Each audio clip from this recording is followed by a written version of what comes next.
The repair bay of New Seoul Harbor was quiet at this late hour. Most of the day shift workers had gone home hours ago, leaving only the hum of machines and the occasional hiss of steam from the cooling systems. Day One sat under a massive cargo hauler, his hands covered in black grease as he worked on replacing a damaged power converter. He preferred working at night. It was peaceful, and nobody bothered him with small talk or questions he didn't know how to answer. He was 28 years old and had worked on this space station for nearly 6 years. People said he had magic hands when it came to fixing things. Engines that other mechanics gave up on would purr like new kittens after Day One spent a few hours with them. But despite his skills, he rarely spoke to anyone. He ate his meals alone, lived in a small apartment near the docks, and spent most of his free time reading technical manuals or tinkering with old machine parts. Day One didn't mind being alone. He had learned long ago that he wasn't the kind of person others noticed. He was average height, thin, with messy black hair that never seemed to stay in place. His face was plain, his clothes were always stained with oil, and he stuttered when he got nervous. Women never looked at him twice. Even his own family back on Earth rarely called anymore. The machines didn't judge him though. They just needed fixing, and he was good at that. Tonight should have been like any other night. Fix the converter, clean up, go home, sleep, and repeat. But everything changed when he heard shouting coming from the main docking platform. Day One crawled out from under the hauler and wiped his hands on his already dirty pants. The shouting was getting louder. He recognized Ambassador Hyun's voice, sharp and angry. That was unusual. Ambassador Hyun was always calm and professional, even when dealing with the most difficult alien species. Day One had never heard her raise her voice before. Curiosity pulled him toward the docking platform. He stayed in the shadows, not wanting to interrupt whatever important business was happening. Through the large windows, he could see a Reuvian diplomatic ship settling onto the landing pad. The ship was beautiful in a strange way, all smooth organic curves and glowing bioluminescent patterns. It looked more like a living creature than a machine. The Reuvians were one of the most powerful species in the galaxy.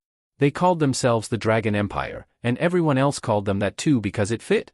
They were tall, covered in scales, with horns growing from their heads and eyes that glowed in the dark. Their technology was unlike anything humans had ever created, grown rather than built, alive rather than mechanical. They were also incredibly arrogant. Day One had seen a few Reuvian diplomats before, and they all looked at humans like insects. Annoying insects that were barely worth noticing. Ambassador Hyun stood on the platform with several other human officials. They all looked tense. A ramp extended from the Reuvian ship, and a hologram flickered to life above it. The hologram showed a massive Reuvian male, his scales gleaming like polished gold, his horns curved and sharp like blades. This had to be someone important, maybe even the Emperor himself. The hologram spoke in a deep, rumbling voice that made the floor vibrate. Humans of New Seoul Harbor, the great Emperor Taeyang has considered your pathetic request for peace. Your ships violated our borders. Your kind shows no respect for the natural order of the universe. You are weak, ugly, and barely worth the effort of crushing. Ambassador Hyun's jaw clenched, but she said nothing. This was apparently a speech she had to endure. The Emperor continued, his voice dripping with mockery. However, the Emperor is merciful. He will grant you a marriage alliance, a bond between our peoples. This is an honor far beyond what you deserve. For a moment, hope flickered across the human officials' faces. A marriage alliance could prevent a war. But then the Emperor started laughing, a horrible sound like rocks grinding together. The Emperor will send his youngest daughter, Hannah, to be joined with whatever worthless human accepts her. Consider this the joke it is. She is the weakest of his children, broken and useless. If you humans are so desperate for peace, you can have what even we Reuvians do not want. The hologram vanished, and the platform fell silent. Ambassador Hyun's hands were shaking with rage, but her voice was controlled when she spoke. This is an insult. A deliberate, calculated insult. One of the other officials, a military officer, stepped forward. Can we refuse? Send her back? The contract is already filed with the Galactic Council, Hyun replied bitterly. If we break it, it's an act of war. He planned this perfectly. Accept his reject daughter and be humiliated, or refuse and be destroyed. Either way, we lose. Day One felt sorry for them, but he didn't understand what any of this had to do with him. He started to turn away, to go back to his work, when the ship's ramp finished extending and someone appeared at the top. She was small for a Reuvian, maybe only a bit taller than Day One himself. Her scales were a dull gray color instead of the bright metallic shades he had seen on other Reuvians. Her horns were different sizes, one longer than the other, giving her head a lopsided appearance. One of her eyes glowed the normal amber color, but the other was clouded, almost white. She wore a simple dark robe that looked too big for her, and she was shaking. This was Hannah, the daughter the Emperor had sent as a joke. She walked down the ramp slowly, her head down, expecting the worst. When she reached the bottom, none of the human officials moved. They just stood there, staring at her with a mixture of pity and resentment. They didn't want her, but they were stuck with her. Ambassador Hyun finally stepped forward and spoke in formal Ryuvian, the words coming out stiff and cold. "Princess Hannah, welcome to New Seoul Harbor. We will find appropriate quarters for you." Hannah flinched at the tone, then nodded silently. A cold wind blew across the platform, and Daewon saw her pull the thin robe tighter around herself. She was cold. Of course she was cold. The station kept temperatures comfortable for humans, but Ryuvians came from a much hotter world. The officials started walking away, discussing where to put her, what to do with her, talking about her like she was a piece of unwanted furniture. Hannah followed behind them, alone and forgotten already. Something in Daewon's chest tightened. He knew that feeling. He knew what it was like to be the person nobody wanted around, the one people talked about instead of talking to. He looked at this alien princess, shivering and scared, and he didn't see a political problem or an insult from an arrogant emperor. He saw someone who needed help. Before he could think about it too much, before his usual shyness could stop him, Daewon grabbed his work jacket from a nearby bench and jogged toward the group. "Wait," he called out, his voice cracking slightly. Ambassador Hyun turned, surprised to see him. "Daewon? What are you doing here?" He held out the jacket, not to the ambassador but to Hannah. "She's cold," he said simply. "This might help." Everyone stared at him like he had grown a second head. Hannah looked at the jacket, then at Daewon, her mismatched eyes wide with confusion. Nobody had ever offered her kindness before, especially not a human, especially not now. "It's just a jacket," Daewon said quietly, still holding it out. "You don't have to take it if you don't want to." Slowly, hesitantly, Hannah reached out and took the jacket. It was covered in grease stains and smelled like machine oil, but it was warm from Daewon's body heat.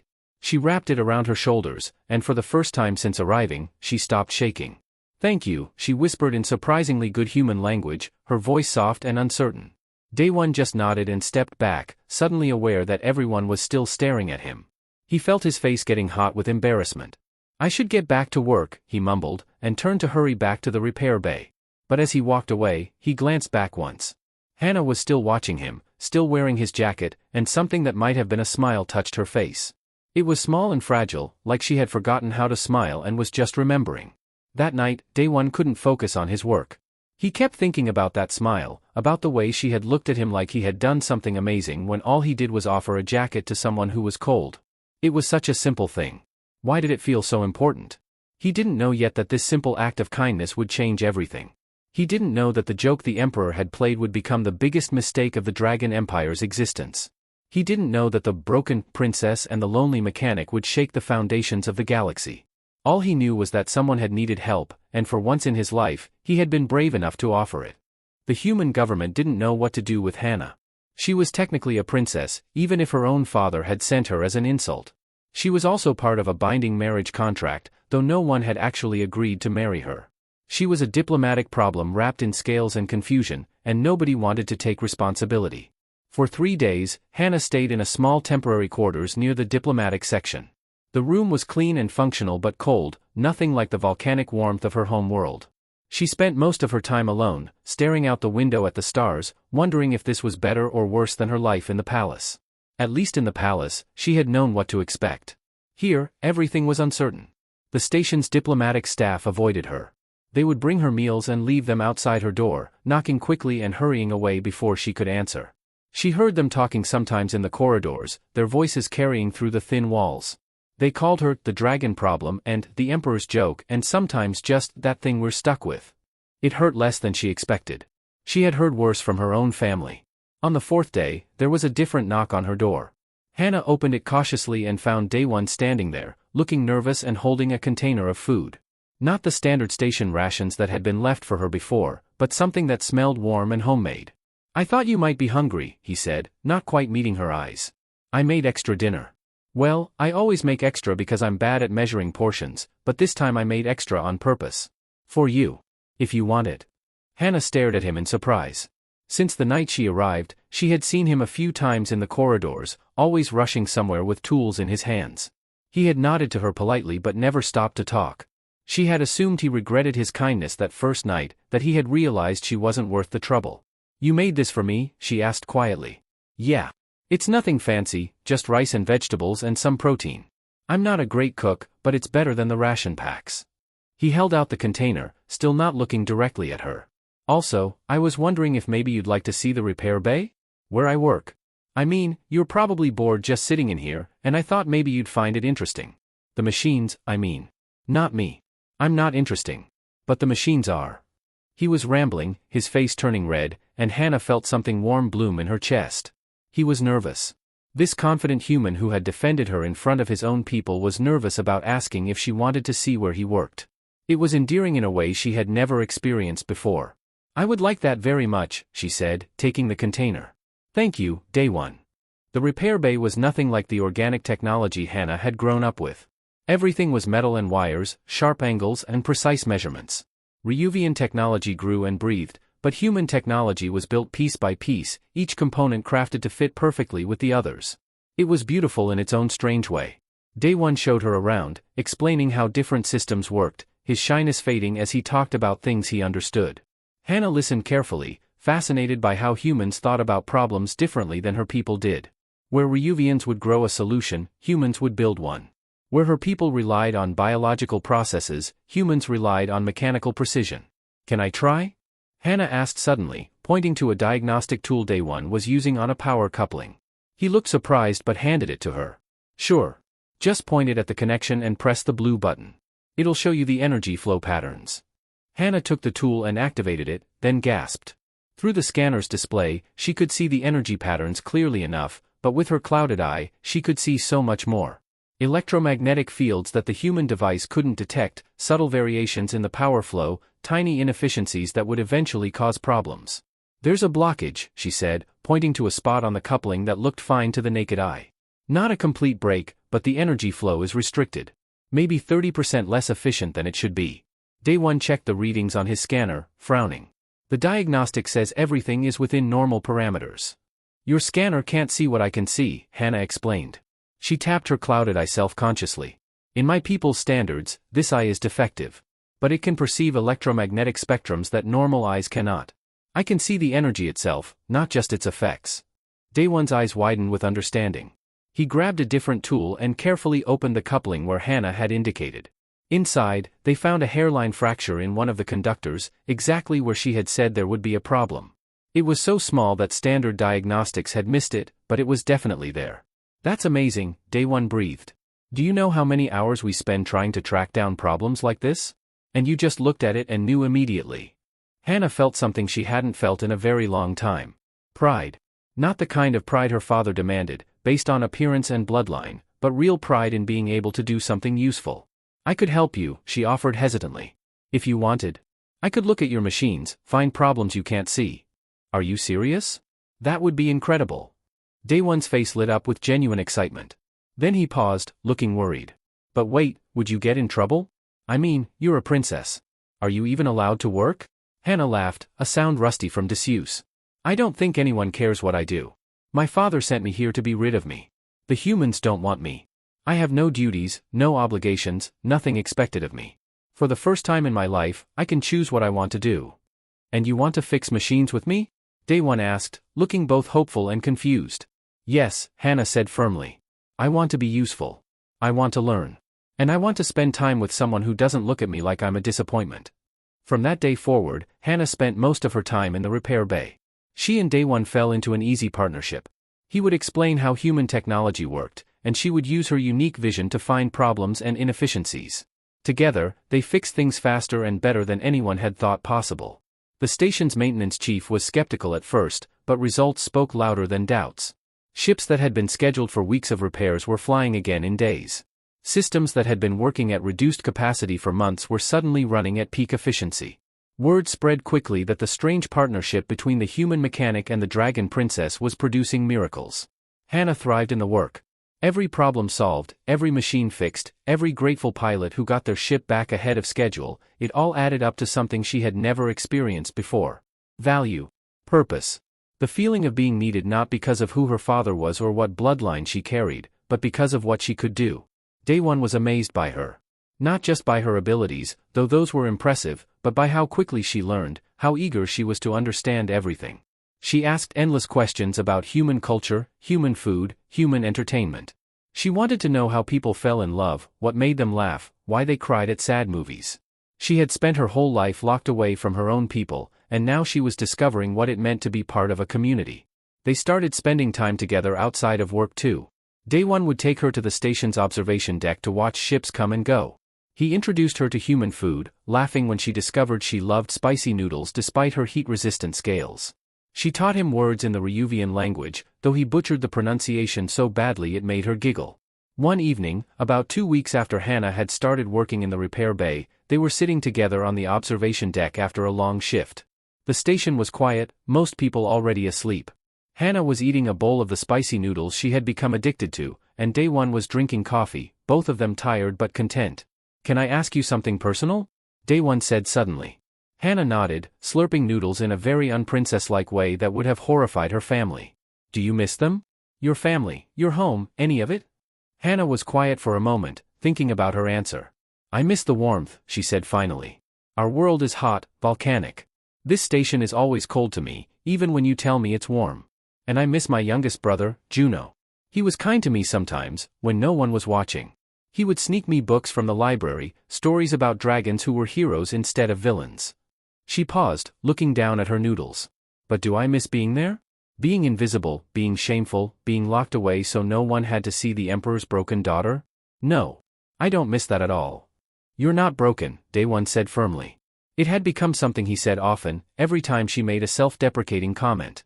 "I know," Hannah replied, and she smiled at him. "You've taught me that. You and everyone here who treats me like a person instead of a problem. I'm different, yes. But different isn't the same as broken." "Exactly," Day one agreed. Then, gathering his courage, he added, "And for what it's worth, I think your differences are what make you special. Your eye that can see energy, your heat-resistant scales, your asymmetrical horns that give you better spatial awareness. Those aren't defects. They're gifts." Hannah looked at him with her mismatched eyes, one amber and bright, one clouded and white, both suddenly wet with tears. "Thank you," she whispered. "Thank you for seeing me." They sat together in comfortable silence, watching the stars, two lonely people who had found something neither expected. Understanding. Acceptance. Friendship. And maybe, just maybe, the beginning of something even more precious. In the repair bay the next morning, they worked together seamlessly, passing tools without asking, anticipating each other's needs, moving around each other like they had been partners for years instead of weeks. Other workers noticed and whispered, but this time the whispers weren't all unkind. Some people were starting to see what Day one had seen from the beginning. That sometimes the things others throw away turn out to be exactly what you needed all along. The repair bay had become a much busier place over the past few weeks. Word had spread throughout New Seoul Harbor that the strange partnership between the human mechanic and the dragon princess was actually producing results. Ships that had been declared beyond repair were flying again. Systems that had baffled the station's best engineers were running smoothly. People were starting to talk, and not all of the talk was kind. Day one tried to ignore the whispers. He had lived his whole life being invisible, so he should have been used to attention, but this was different. People stared at him now when he walked through the corridors. Some looked curious, others looked disapproving, and a few looked angry. He didn't understand why anyone would care that he was helping Hannah or that she was helping him. They were just fixing machines together. Hannah noticed the stares too, but she handled them differently. She had spent her entire life being stared at, being judged, being found wanting. The difference was that now she had someone standing beside her, someone who didn't care what others thought. That made all the difference in the world. It was a normal working day when the news arrived. Day one was teaching Hannah how to calibrate a plasma regulator when Ambassador Hyun rushed into the repair bay, her face pale and tense. Behind her came Captain Salmon, one of the station's military officers, looking equally worried. "Turn on the news feed," Hyun said without greeting. "Channel 7, the Galactic Network." Day one wiped his hands and activated the large screen they used for technical diagrams. The screen flickered to life, showing a Ryuvian news broadcast. The host was a tall female Ryuvian with perfect emerald scales and a smile that looked cruel even when she was trying to appear friendly. And in our continuing coverage of the Emperor's brilliant joke, the host was saying, "We have new footage from New Seoul Harbor, where the pathetic Princess Hannah has apparently found work as a common laborer. How the mighty have fallen, though of course, Hannah was never mighty to begin with." The screen showed security footage of Hannah and Day one working in the repair bay. Someone on the station had sold the footage to the Ryuvian media. Hannah was covered in grease, her scales dirty, laughing at something Day One had said. To the Ryuvian viewers, this was the ultimate humiliation. A princess doing manual labor, looking happy about it, with a human no less. The host continued, her voice dripping with mockery. The Emperor's wisdom is truly boundless. He knew exactly where to send his defective daughter. Among the humans, where even the broken can find a place. How charitable of the primitives to take in our trash. Hannah's face had gone completely still, her expression blank. Day One recognized that look. It was the same face she had worn when she first arrived, before she had learned to smile again. She was retreating back into herself, back into that place where the pain couldn't reach her. But before Day One could say anything, the news broadcast continued. And in even more amusing news, Princess Minjae, the Emperor's eldest and most perfect daughter, has announced she will be visiting New Seoul Harbor personally. She wishes to see her unfortunate sister and ensure that the humans are treating imperial property with appropriate care. The screen switched to show a Ryuvian female who looked like everything Hannah wasn't. Minji's scales were a brilliant iridescent blue that shifted colors in the light. Her horns were perfectly symmetrical, curved elegantly like a crown. Her eyes were both the same bright amber, and they held no warmth at all, only cold superiority. I am concerned for my poor sister, Minjae said to the reporters, her voice sweet as poison. She has always been fragile, mentally as well as physically. I worry that these humans might be taking advantage of her simple nature. It is my duty as her elder sister to investigate. Ambassador Hyun turned off the screen. The repair bay was silent except for the usual machine sounds. Finally, Salmon spoke. She'll be here in 3 days. The diplomatic protocols require us to receive her with full honors. This is a disaster, Hyun muttered. Minjae isn't coming to check on Hannah. She's coming to cause trouble, to humiliate us further. The whole galaxy will be watching. Day One looked at Hannah. She hadn't moved, hadn't spoken. Her hands were clenched into fists, her claws digging into her own palms. He had seen her sad before, seen her uncertain, but he had never seen her look like this. She looked defeated. Hannah, he said softly, touching her shoulder gently. Are you okay? She turned to look at him, and her eyes were wet with tears she refused to let fall. I should go, she whispered. I should leave the station before she arrives. I will only cause problems for you, for everyone here. My father sent me as a joke, and my sister is coming to make sure everyone keeps laughing. I don't belong here. That's not true, Day One said firmly. It was maybe the most confident he had ever sounded in his life. You belong here because you choose to be here. Because you're good at what you do. Because people need you. I need you, he added more quietly, and felt his face turn red. But he meant it. Over the past weeks, Hannah had become more than just a work partner. She was his friend, maybe the first real friend he had ever had. The thought of her leaving made his chest hurt. Hannah looked at him for a long moment, then slowly nodded. I will stay, she said. But Minjae will be cruel. She has always been cruel to me. She will say terrible things. Then we'll deal with it together, Day One replied, trying to sound braver than he felt. The next 3 days passed too quickly. The entire station prepared for the arrival of the perfect princess. The docking bay was cleaned until it shined. Diplomatic staff rehearsed proper Ryuvian greetings. Security was increased. Everyone was nervous. The Ryuvian Empire was powerful enough to destroy the station if they were offended, and Princess Minjae had a reputation for being easily offended. Day One tried to keep things normal, working with Hannah in the repair bay as usual. But Hannah was quieter than normal, more withdrawn. She jumped at sudden noises and kept glancing toward the door as if expecting her sister to burst in at any moment. When the day finally came, the entire station seemed to hold its breath. Minji's ship was 3 times the size of the one that had brought Hannah, covered in decorative scales that sparkled like jewels. It landed with perfect grace, and the ramp extended like a red carpet. Minjae emerged like a queen, surrounded by servants and guards. She was even more beautiful in person than on the screen, and she knew it. Every movement was calculated to show off her perfection. She greeted Ambassador Hyun with the bare minimum of courtesy, making it clear that she considered this beneath her. Where is my unfortunate sister? Minjae asked, her voice carrying across the docking bay. I am eager to see how low she has fallen. Princess Hannah is in the repair bay, Hyun replied stiffly. She works there.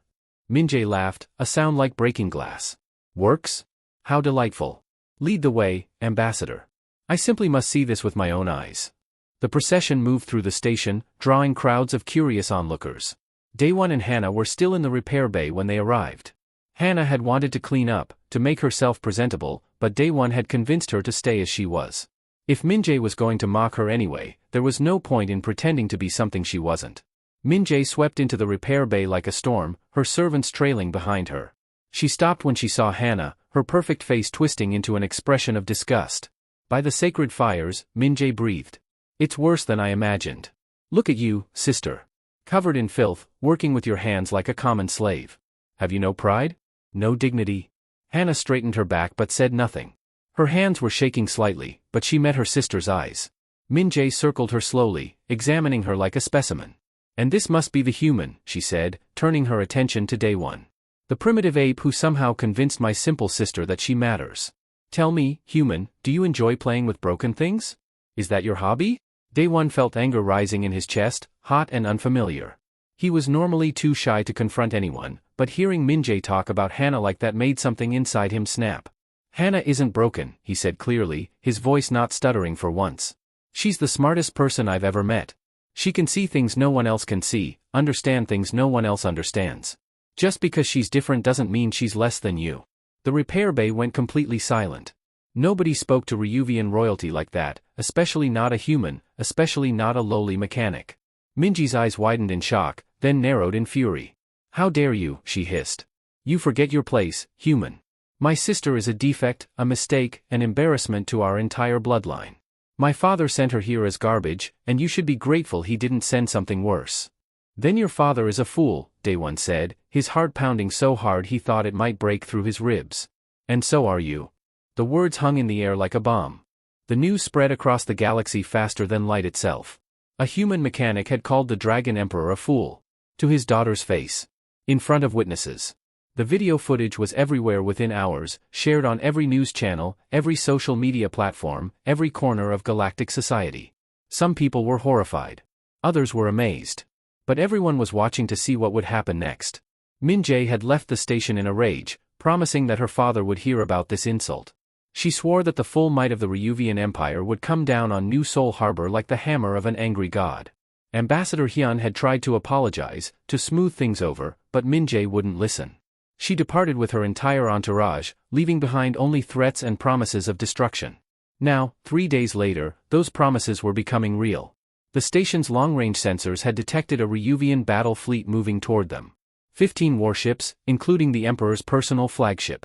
They would arrive in less than 48 hours. The command center of New Seoul Harbor was packed with military officers, government officials, and anyone else important enough to be included in the emergency meeting. The mood was grim.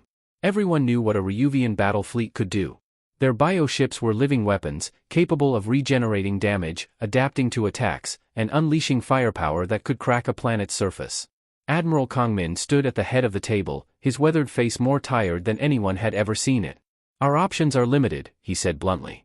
We have 6 patrol ships and the station's defensive batteries. Against 15 Ryuvian warships, we'd last maybe 10 minutes. We could evacuate, suggested one of the civilian administrators. Get everyone off the station before they arrive. And go where? Captain Salmon replied. They just hunt us down. The Emperor wants blood for the insult to his family. Running won't change that. Ambassador Hyun rubbed her temples, fighting off a headache that had been growing for days. We could surrender the mechanic. Give the Emperor what he wants. One life to save thousands. The room fell silent. Everyone knew she was right from a practical standpoint. One person's life weighed against the entire station population. The math was simple and brutal. No. The voice came from the back of the room, quiet but firm. Everyone turned to see Day One standing in the doorway. He looked small and out of place among all these important people in their uniforms and formal clothes. But he walked forward anyway, his hands clenched at his sides to stop them from shaking.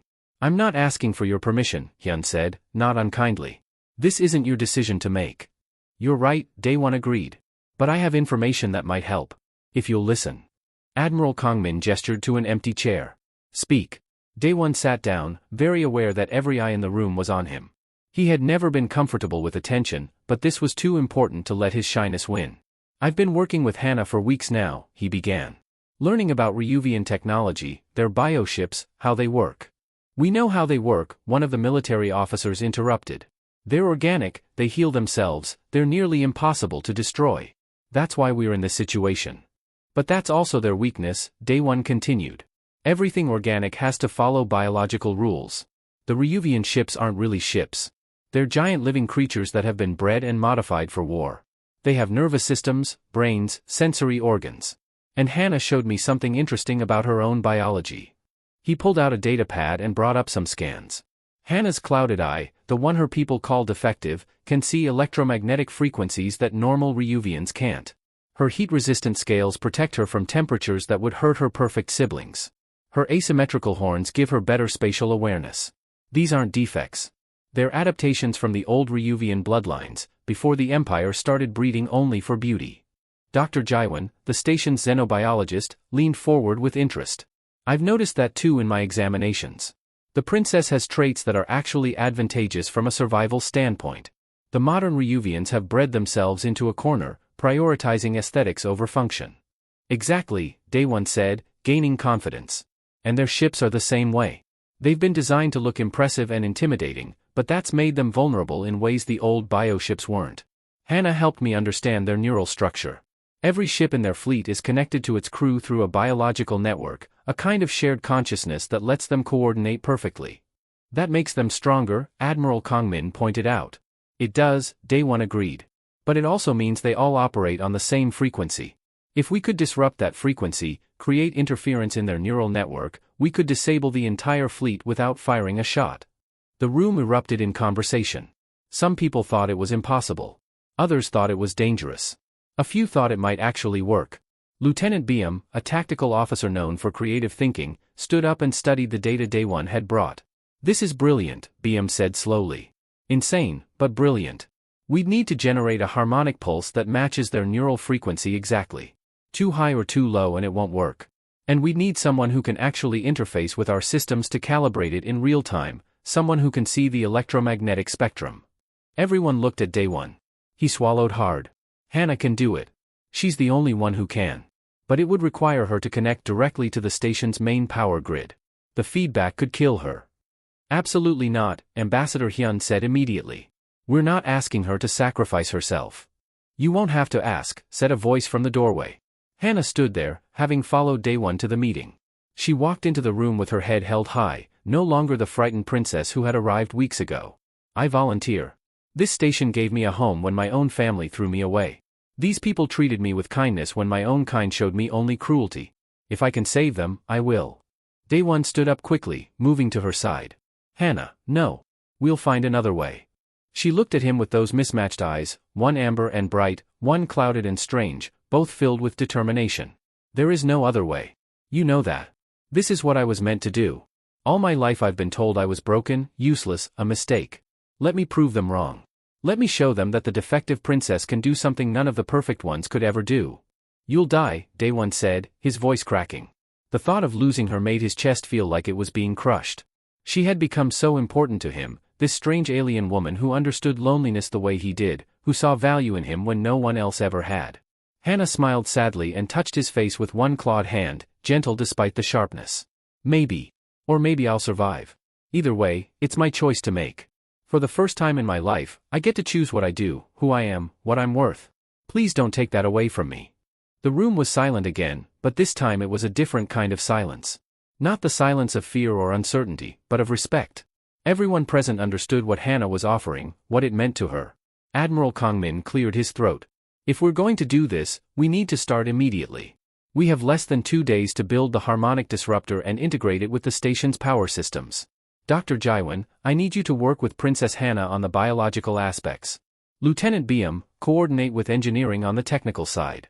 Daewon, you'll lead the project since you understand both the technology and how the princess's abilities work. Daewon nodded, not trusting himself to speak. His mind was already racing through designs, calculations, power requirements. He could do this. He had to do this. Because the alternative was losing Hannah, and that wasn't acceptable. The meeting broke up, people rushing off to their assigned tasks. The entire station shifted into emergency mode. Engineers worked around the clock, building components that had never been designed before. Scientists ran simulations on biological systems they barely understood. Everyone knew they were attempting something that seemed impossible. In the repair bay, now converted into the project headquarters, Daewon and Hannah worked side by side just like they had for weeks. But everything felt different now. Every moment felt precious because it might be one of their last together. They didn't talk much, both focused on the work, but sometimes their hands would brush against each other, and they would pause, just for a second, before continuing. On the second night, with only hours left before the Ryuvian fleet arrived, Day One found Hannah standing alone on an observation deck, looking out at the stars. He joined her silently, standing close enough that their shoulders almost touched. "I'm scared," Hannah admitted quietly. "I told everyone I was ready to die, and I meant it. But I'm still scared." "Me too," Day One replied. "I'm scared of losing you. I know we've only known each other for a few weeks, but you've become the most important person in my life." Hannah turned to look at him, surprised and touched. "You are important to me too. You were the first person who ever saw me as something other than a disappointment. You gave me hope when I had none." They stood together in comfortable silence, watching the stars, both knowing that tomorrow would change everything. The Ryuvian battle fleet arrived exactly when predicted, emerging from faster-than-light travel in a formation designed to intimidate. 15 massive bioships, each one a living weapon covered in scales that glowed with inner fire. At the center of the formation was the Emperor's flagship, twice the size of any other ship, its presence dominating the space around New Seoul Harbor like a predator circling wounded prey. Every screen on the station showed the same image. Emperor Taiyang's face filled the displays, his golden scales gleaming, his eyes burning with cold rage. He looked even more terrifying than his hologram had weeks ago. This was the ruler of an empire that had conquered dozens of worlds, a being who had never known defeat or defiance. "Humans of New Seoul Harbor," the Emperor's voice boomed through every speaker on the station. "You have insulted the Dragon Empire. You have harbored a traitor to her own blood. And worst of all, a lowly mechanic dared to call me a fool. For these crimes, your station will be destroyed. Your people will be scattered. And the one called Day One will be brought before me to face justice." In the station's command center, Admiral Kongmin listened to the threat with a calm expression. He had fought in 3 wars and faced death more times than he could count. One more tyrant making threats didn't shake him. He opened a communication channel back to the flagship. "Emperor Taeyang, this is Admiral Kongmin of New Seoul Harbor. We have no wish for conflict. But we will not surrender an innocent person to your revenge. If you attack this station, you will be making an enemy of all humanity." The Emperor laughed, a sound like thunder rolling across mountains. "Humanity? You think I fear your primitive species? Your ships are toys compared to mine. Your weapons are children's playthings. You have no power here, Admiral. You can only choose how quickly you want to die." "Maybe," Kong Min replied calmly. "Or maybe you've underestimated us. It wouldn't be the first time someone made that mistake." Deep in the engineering section, Day One stood next to the harmonic disruptor they had built. It looked like a massive crystal sphere surrounded by power conduits and biological tissue samples they had carefully grown using Hannah's genetic material. The device hummed with energy, waiting for activation. Around him, engineers made final adjustments, checking and rechecking every connection. Hannah stood in the center of the device, surrounded by interface points that would connect her nervous system directly to the station's power grid and the disruptor itself. She wore a simple white suit covered in sensors and monitoring equipment. Dr. Jaiwan had explained multiple times what would happen, how the feedback might damage her brain, how the energy surge might stop her heart. Hannah had listened politely and insisted they proceed anyway. Day One walked over to her, carrying a small device in his hand. His face was pale, and his hands shook slightly despite his best efforts to stay calm. "This is a manual shutoff," he explained, showing her a simple button. "If the pain becomes too much, if you want to stop, just press this. It will disconnect you immediately." Hannah took the device and looked at it for a moment, then handed it back to him. "You keep it. I trust you to know when to stop. I won't be able to think clearly once we begin." "Hannah, I don't want to lose you," Day One said quietly, so only she could hear. "These past weeks, working with you, talking with you, just being around you, it's been the happiest time of my life. I know it's selfish, but I don't want this to end." She smiled at him, that same gentle smile she had given him the first night when he offered her his jacket. "It won't end. No matter what happens today, you gave me something my own family never did. You gave me value. You made me matter. I will carry that with me wherever I go, even if that's into darkness." Before Day One could respond, Lieutenant Biam called out from his station. "The Emperor is powering weapons. All ships are targeting the station. We're out of time." Day One wanted to say so much more, but there was no time. He just squeezed Hannah's hand once, then stepped back to the control panel. "Begin the connection sequence," he ordered, his voice steadier than he felt. The engineers activated the interface points. Glowing tendrils of energy reached out from the device and connected to the sensors on Hannah's suit. She gasped as the connection formed, her eyes going wide. Her clouded eye began to glow brighter, pulsing with light as it saw frequencies invisible to everyone else. On the main screen, they could see the Ryuvian fleet preparing to fire. Energy built up in the bioship's weapon systems, organic cannons that could tear through metal like paper. The Emperor was done talking. He wanted blood and destruction, and he was about to get it. "I have the frequency," Hannah said, but her voice sounded strange, echoing as if multiple versions of her were speaking at once. "I can see their neural network. It's beautiful and terrible. So many minds linked together, thinking as one. I can feel them, feel their anger, their certainty, their pride." "Can you disrupt it?" Day One asked, watching the readings carefully. "Yes. But Day One, if I do this, it will hurt them. Not kill them, but hurt them. They'll feel pain, confusion, fear. Is that what humans do? 'Cause pain to win." Day One thought about that question. He thought about all the violence in human history, all the wars and cruelty. But he also thought about what made humanity different, what made them better than tyrants like the Emperor. "We defend ourselves," he said finally. "We protect the people we care about. But we don't kill when we don't have to. The Emperor expects us to be weak or vicious. Let's show him we're neither. Stop his fleet, but let them live to learn from this." Hannah nodded, understanding. "Then I'll do it now. Tell my sister, if you see her again, that the broken princess saved everyone. Tell her that being different doesn't mean being less." She closed her eyes, and the harmonic disruptor activated with a sound like a bell ringing across the universe. The energy surge was massive, making every light on the station flicker. Through the windows, they could see waves of invisible force spreading out from New Seoul Harbor, washing over the Ryuvian fleet like ripples in a pond. The effect was immediate and dramatic. One by one, the bioships went dark. Their glowing scales dimmed. Their weapons powered down.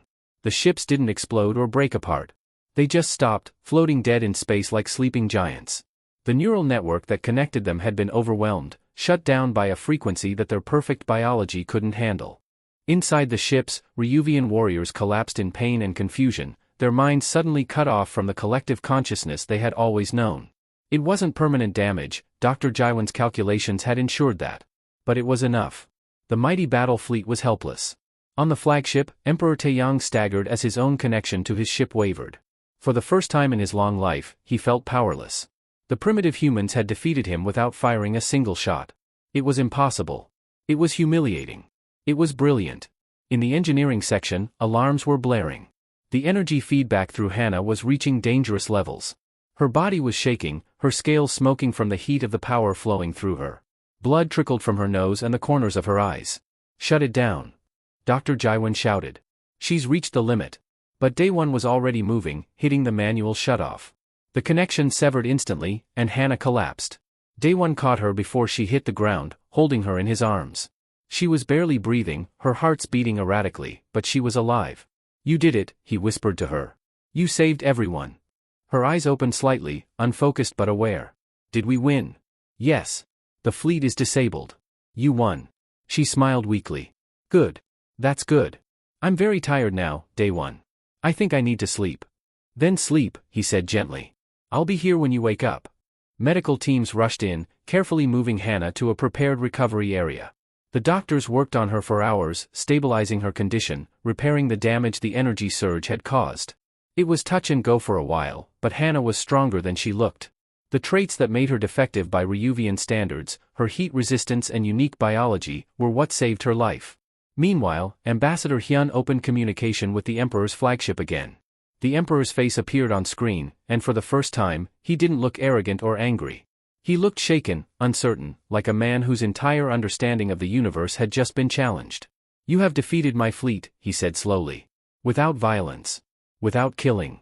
This weapon you have created, it could destroy the Dragon Empire if you shared it with our enemies." "We could," Hyun agreed. "But we won't. Not if you agree to real peace. Not domination, not tribute, but actual peace between equals." The Emperor was silent for a long moment. Then he asked, "The one who created this weapon, who operated it?" "That was Hannah, wasn't it?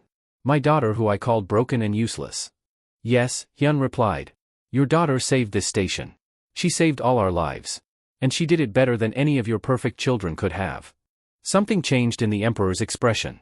It might have been shame, or perhaps the first hint of wisdom. "I wish to see her." 2 days later, Hannah woke up in the medical bay. Her body ached, and her clouded eye was now completely white, the vision in it gone forever from the strain. But she was alive, and that was more than anyone had expected. Day-One sat beside her bed, looking exhausted. He had refused to leave her side the entire time she was unconscious. "The Emperor is here," he told her gently. "He wants to talk to you. You don't have to if you don't want to." Hannah thought about it, then nodded. "I'll see him." They brought Emperor Taeyang to the medical bay, without his guards or servants, just an old dragon warrior who suddenly looked very tired. He stood at the foot of Hannah's bed, looking at the daughter he had thrown away. "You saved your enemies," he said finally. "You could have killed us all, destroyed the fleet, taken revenge for everything I did to you. But you didn't. Revenge would have made me like you," Hannah replied quietly. "I chose to be better." The Emperor flinched at that, the words cutting deeper than any weapon could. He looked at her for a long moment, really seeing her for the first time. Not a defect or a disappointment, but a person. Someone strong and brave and good. Everything he had failed to recognize. "I cannot undo what I did to you," he said. "I cannot give you back the years I took, the pain I caused. But I can offer you a choice now. Return to the Empire with honor. Take your place as a princess with all the respect you deserve. Or stay here, among these humans, and I will ensure no one from our kind ever troubles you again." Hannah didn't hesitate. "I'm staying. This is my home now. These are my people." The Emperor nodded slowly, accepting her decision. As he turned to leave, he paused. "You were never broken, Hannah." "I was. I just couldn't see it until now." After he left, Day-One took Hannah's hand carefully. "So what happens now?" Hannah smiled, that beautiful smile that lit up her whole face. "Now we go back to the repair bay. We have work to do. And maybe, if you want, we could have dinner together sometime. A real dinner, not just eating while we work." Day-One felt his face turn red, but he was smiling too. "I'd like that. I'd like that a lot." Outside the medical bay, the station was celebrating. Humans and the few Ryuvians who had stayed behind to help with repairs were working together, building something new. The Emperor's fleet eventually recovered and departed, but not before signing a real peace treaty, one based on respect rather than fear. Word spread across the galaxy about what had happened at New Seoul Harbor. The story of the broken princess and the shy mechanic who changed everything. Other outcasts, other forgotten people, began making their way to human space, looking for the same acceptance Hannah had found. And in a small repair bay on New Seoul Harbor, two people who had once been alone worked side by side, fixing broken things and building a future together. They had shown the galaxy something important, that value isn't determined by perfection or beauty or power. It's determined by choice, by kindness, by the courage to stand up and say that everyone matters. Even the ones the world calls broken.